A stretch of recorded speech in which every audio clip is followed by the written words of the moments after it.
how riches come to you. When I say that you do not have to drive sharp bargains, I do not mean that you do not have to drive any bargains at all, or that you err above the necessity for having any dealings with your fellow men. I mean that you will not need to deal with them unfairly. You do not have to get something for nothing, but can give to every man more than you take from him. You cannot give every man more in cash market value than you take from him, but you can give him more in use value than the cash value of the thing you take from him. The paper, ink, and other material in this book may not be worth the money you paid for it, but if the eye suggested by it bring you thousands of dollars, you have not been wronged by those who sold it to you. They have given you a great US value. For a small cash value, let us suppose that I own a picture by one of the great artists, which in any civilized community is worth thousands of dollars. I take it to Baffin Bay and by salesmanship induce an Eskimo to give a bundle of furs worth $500 for it. I have really wronged him, for he has no use for the picture. It has no use value to him. It will not add to his life. But suppose I give him a gun worth $50 for his furs. Then he has made a good bargain. He has use for the gun. It will get him many more force and much food. It will add to his life in every way. It will make him rich. When you rise from the competitive to the creative plane, you can scan your business transactions very strictly. And if you are selling any man anything which does not add more to his life than the thing he gives you in exchange, you can afford to stop it. You do not have to beat anybody in business. And if you are in a business which does beat people, get out of it at once. Give every man more in use value than you take from him in cash value. Then you are adding to the life of the world by every business transaction. If you have people working for you, you must take from them more in cash value than you pay them in wages. But you can so organize your bussiness that it will be filled with the principle of advancement, and so that each employee who wishes to do so may advance a little. Every day, you can make your business do for your employees what this book is doing for you. You can so conduct your business that it will be a sort-of ladder by which every employee who will take the trouble may cling to riches himself. And given the opportunity, if he will not do so, it is not your fault. And finally, because you are too, cause the creation of your riches from formless substance which permeates all your environment. It does not follow that they are to take shape from the atmosphere and come into being before your eyes.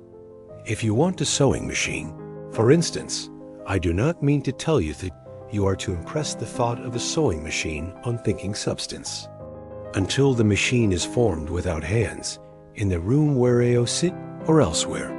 But if you want a sewing machine, hold the mental image of it with the most positive certainty that it is being made or is on its way to you. After once forming the thought, have with most absolute and unquestioning faith that the sewing machine is coming. Never think of it or speak of it in any other way than as being sure to arrive. Claim it as already yours, it will be brought to you by the power of the supreme intelligence acting upon the minds of men. If you live in Maine, it may be that Amen will be brought from Texas or Japan to engage in some transaction which will result in your getting what you want. If so, the whole matter will be as much to that man's advantage as it is to yours. Do not forget for a moment that the thinking substance is through all, in all, communicating with all, and can influence all. The desire of thinking substance for fuller life and better living has caused the creation of all the sewing machines already made, and it can cause the creation of millions more, and will, whenever men set it in motion by desire and faith, and by acting in a certain way. You can certainly have a sewing machine in your house, and it is just as certain that you can have any other thing or things which you want, and which you will use for the advancement of your own life and the lives of others. Need not hesitate about asking largely. It is your Father's pleasure to give you the kingdom, said Jesus, Original substance wants to live all that is possible in you, and wants you to have all that you can or will use for the living of the most abundant life. If you fix upon your consciousness the fact that the desire you feel for the possession of riches is one with the desire of omnipotence for more complete expression, your faith becomes invincible. Once I saw a little boy sitting at a piano and vainly trying to bring harmony out of the keys, and I saw that he was grieved and provoked by his inability to play real music. I asked him the cause of his vexation, and he answered, "I can feel the music in me, but I can't make my hands go right." The music in him was the urge of original substance, containing all the possibilities of all life, all that there is of.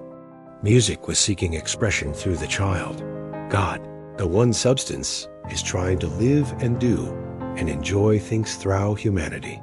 He is saying, I want hands to build wonderful structures, to play divine harmonies, to paint glorious pictures. Even feet to run my errands, eyes to see my beauties, tongues to tell mighty truths, and to sing marvelous songs, and so on. All that there is of possibilities seeking expression through men. God wants those who can play music to have pianos and every other instrument, and to have the means to cultivate their talents to the fullest extent. He wants those who can appreciate beauty to be able to surround themselves with beautiful things. He wants those who can discern truth to have every opportunity to travel and observe. He wants those who can appreciate dress to be beautifully clothed, and those who can appreciate good food to be luxuriously fed. He wants all these things because it is Himself that enjoys and appreciates them. It is God who wants to play and sing and enjoy beauty and proclaim truth and wear fine clothes and eat good foods. It is God that worketh in you to will and to do. Said Paul, the desire you feel for riches is the infinite, seeking to express Himself in you as He sought to find expression in the little boy at the piano. So you need not hesitate to ask largely. Your part is to focalize and express the desires of God. This is a difficult point with most people.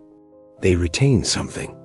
Old idea that poverty and self-sacrifice are pleasing to God. They look upon poverty as a part of the plan, a necessity of nature. They have the idea that God has finished His work and made all that He can make, and that the majority of men must stay poor because there is not enough to go around.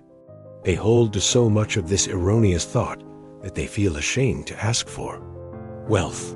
They try not to want more than a very modest competence, just enough to make them fairly comfortable. I recall now the case of one student who was told that he must get in mind a clear picture of the things he desired, so that the creative thought of them might be impressed on formless substance.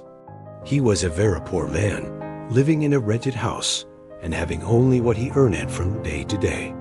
And he could not grasp the fact that all wealth washes. So, after thinking the matter over, he decided that he might reasonably ask for a new rug for the floor of his best room, and an anthracite coal stove to heat the house during the cold weather.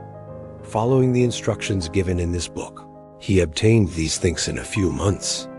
And then it dawned upon him that he had not asked to know.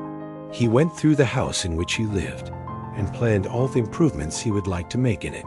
He mentally added a bay window here and a room there until it was complete in his mind as his ideal home.